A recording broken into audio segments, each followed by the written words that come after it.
Who can stop Ryomen Sukuna?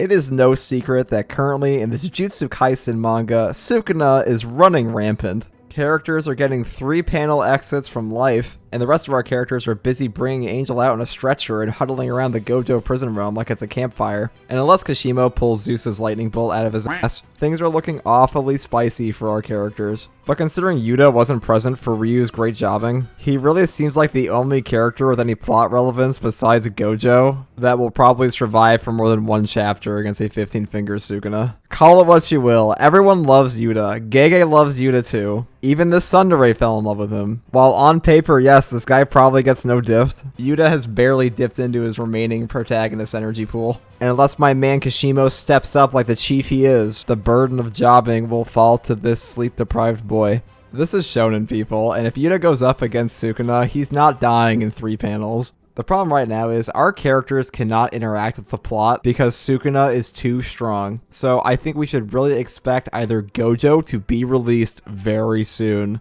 or some plot armor to go off. And, you know, people were sleeping on Kashimo, but the fact his curse technique is hidden and its whole thing is fighting Sukuna, he might actually have one of the best shots of this entire series of fighting this guy right now. Well, yes, of course he gets bodied in base. But this guy has a secret technique in a shonen. He is blessed by Gege. My ball is in his court until I see him suffer a killer queen-like fate. You can go to power scaling all you want, but this man has a hidden technique, and there is no source of copium that is greater on planet Earth than a hidden technique in anime.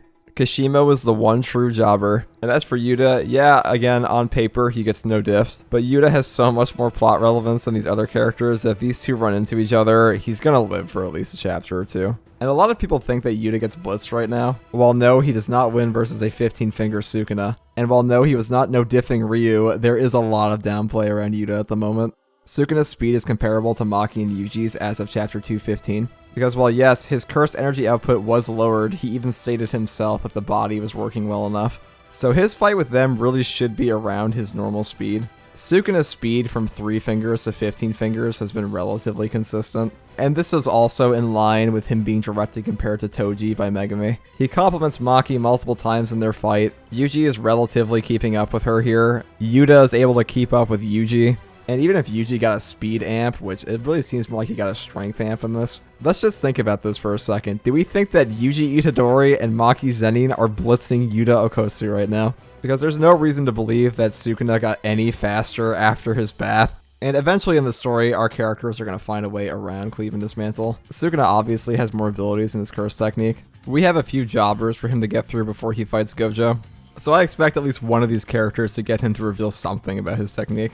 I really hold judgment on the full power of special grades in this series until we see their death fight. Yuki pretty much said, by the way, I can make black holes. And this made the guy who has seen Sukuna fight say Bakana. But I think people are really sleeping on the fact that this guy can copy techniques. This has some restrictions, but if the person's on your side, getting their technique seems pretty easy. Yuta is really held back the most by how far Gege is willing to take this ability. He really should have Limitless, even if he can't use it perfectly. Even if he could only make a limitless barrier for 5 minutes and only sort by curse energy, that's still really good. That's 5 minutes of not getting cleaved and dismantled. And if he copied Yuki's technique, he should really be able to make black holes too, because it took her like, what, a minute to create one? Of all the characters that Gojo said had the potential to surpass him, this is the one I can see the most. He also has the highest stated curse energy in the series, though I think Sukuna probably has more than him, especially at 20 fingers. Unless it's something like the 6 eyes, I don't really see any reason he can't copy it given what's shown. I also want to note that Sukuna has run into Yuta once. I don't care if you kill me, I have other parts of my soul out there. Oh, never mind, yes I do, it's 75% of me. So can Yuta win against a 15-finger Sukuna? Well, when we really think about it, no. But he's definitely going to last longer than this guy. This is one of the goofiest deaths in JJK. This guy was shown on a building, decided to go get into melee range, and then shoot his laser beam from like 3 meters away. This is a battle IQ in the single digits. This was some next level jobbing. Because unless all of our protagonists go to the magic Smurf hut from Berserk and get some random power-ups, or there's some plot event that just makes Sukuna go away for some reason, our characters have no way of stopping him without Gojo. And even then, 20-finger Sukuna is just shaping up to be the kind of character that's just going to get group jumped at the end of the series. Whenever I hear him talk about 20 fingers, I just feel like they're going to be stronger together than they are apart. Like Madara getting both Renegons at the same time. Time is truly of the essence in JJK. With Sukuna being free, our characters kind of just have to hide or pray that Yuta has an ass pull. Because him no-diffing Ryu really puts into perspective how strong this guy is. You don't have to go deep into power scaling to realize that 99% of characters are getting one shot at 15 fingers, and it's doubtful anybody is winning a domain expansion battle against him.